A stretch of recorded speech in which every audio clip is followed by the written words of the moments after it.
لمحہ موجود لمحہ موجود بذات خود ہر لمحے ماضی کا حصہ بن رہا ہوتا ہے، لیکن کہا جاتا ہے کہ لمحہ موجود میں جیو، کیونکہ ماضی تو گزر چکا ہے اور تم ماضی میں واپس جا کر کچھ بدل نہیں سکتے۔ اسی طرح مستقبل ایسا زمانہ ہے کہ جو تمہارے ہاتھ میں نہیں ہے، تو پھر ماضی میں اٹھائی جانے والی تکلیفوں کے بارے میں سوچ سوچ کر کیوں ہلکان ہوا جائے۔ اسی طرح مستقبل کا تو دور کی بات، کسی کو اپنی زندگی میں آنے والی بالکل اگلے ہی لمحے کی تکلیف کا بھی نہیں پتا۔ لمحہ موجود تو زیادہ سے زیادہ ایک مائکرو سیکنڈ تک رہے گا۔ اس سلسلے میں درج ذیل باتوں پر غور کیجیے۔ 1.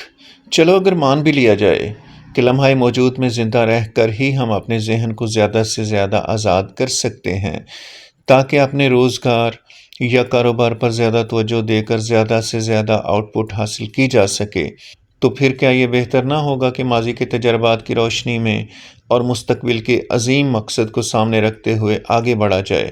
ویسے کوئی انسان بھی کس طرح زندگی کے کچھ خاص واقعات کو کسی بھی نفسیاتی عمل کے ذریعے کھرچ کر نارمل رہ سکتا ہے، کیونکہ زندگی کے جو واقعات دماغ کے نیورٹک پیٹرن سے نکالے جائیں گے، ان کے اثر کی وجہ سے انسان نے بعد میں کئی مشاہدے، تجربے اور فیصلے کیے ہوتے ہیں، کئی جگاڑ سیکھے ہوتے ہیں، تو وہ سب سیکھے گئے طریقے اور جگاڑ اور وہ تمام فیصلے جب اپنی وہ فاؤنڈیشن ہی کھو دیں گے کہ جن پر وہ کھڑے ہو کر ان کو کیا گیا تھا یا انہیں اپنایا گیا تھا، تو ان کی اپنی کیا حیثیت رہ جائے گی۔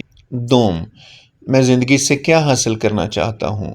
سب سے پہلے تو یہ بات سمجھنی ضروری ہے، کیا یہ عارضی خوشی ہے یا کہ وہ خوشی جو دل و جان کو روح کی گہرائیوں تک سرشار کر دے؟ کیا اس کا تعلق مادی دولت سے ہے یا روحانی دولت سے یا پھر دونوں سے؟ بہر صورت یہ بات تو طے ہے کہ میں خود کے حالات اور بزنس میں مثبت تبدیلی چاہتا ہوں، اور اس کے لیے میں ایسی ہر ماضی کی یاد یا مستقبل کی سوچ کی صورت میں پائی جانے والی رکاوٹ کو دور کرنا چاہتا ہوں کہ جو میرے دماغ میں موجود انرجی کو خام خواہ ضائع کر رہی ہو۔ لہٰذا میں چاہتا ہوں کہ اپنی پوری دستیاب انرجی کو مکمل فوکس کے ساتھ اپنے مقصد پر لگا دوں کہ موجودہ کامیابی ہی میرے مستقبل کی کامیابی کی بنیاد بنے گی۔ اب لمحہ موجود کو قید کرنے اور کامیابی کو نزدیک تر لانے کے لیے اگر مجھے زیادہ سے زیادہ انرجی کی ضرورت ہے، اور اگر میں ماضی اور مستقبل کو بھی نہیں چھیڑنا چاہتا، تو پھر کیا کروں؟ کائنات کے شعور میں ہر مسئلے کا حل چھپا ہوا ہے، اور مجھے اسی کو استعمال کرتے ہوئے اپنے حال یعنی لمحہ موجود کو مکمل طور پر استعمال کرنا ہے۔ 3. مجھے یا میرے ڈاکٹر کو میرا دماغ میڈیٹیشن اور مختلف جگاڑ لگا کر ری پروگرام کرنا پڑے گا۔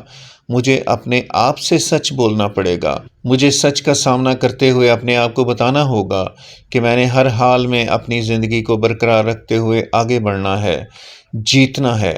میں نے اپنے مقصد کی طرف مستقل مزاجی سے دھیرے دھیرے بڑھنا ہے، اور اس مقصد کو حاصل کرنے کے لیے کسی بے گناہ کو نقصان پہنچائے بغیر کوئی موقع ہاتھ سے نہیں جانے دینا۔ 4. لمحہ موجود ماضی کے تجربات کے ڈیلیٹ ہونے کی وجہ سے مجھ سے وہی غلطی یا ظلم دوبارہ کروا سکتا ہے، جو چاہے میرے ساتھ ہوا ہو یا میں نے کسی کے ساتھ ماضی میں کیا ہو۔ ماضی میں کوئی غلطی کرنے کے بعد ایک عقل مند انسان 100 دفعہ پچھتاتا ہے، معافی مانگتا ہے اور آئندہ کے لیے اسے اکثر چھوڑ ہی دیتا ہے۔ تو پھر جب اس واقعے کو یا اسے ٹریگر کرنے والے واقعہ کو دماغ سے کسی نفسیاتی تھراپی کے ذریعے ڈیلیٹ کر دیا جائے، تو اس انسان کی اس تمام عرصے میں ہونے والی تمام تربیت دھڑام سے کیا نیچے نہیں گر جائے گی؟ لمحہ موجود میں رہنا اچھی بات ہے، لیکن اس کے لیے فطری طریقوں کو استعمال کریں، نہ کہ میموری کے نیورونز کے پاتھ ویز کے ساتھ مصنوعی اور سائیڈ ایفیکٹ سے پر طریقوں سے کھیلیں۔ بہت شکریہ۔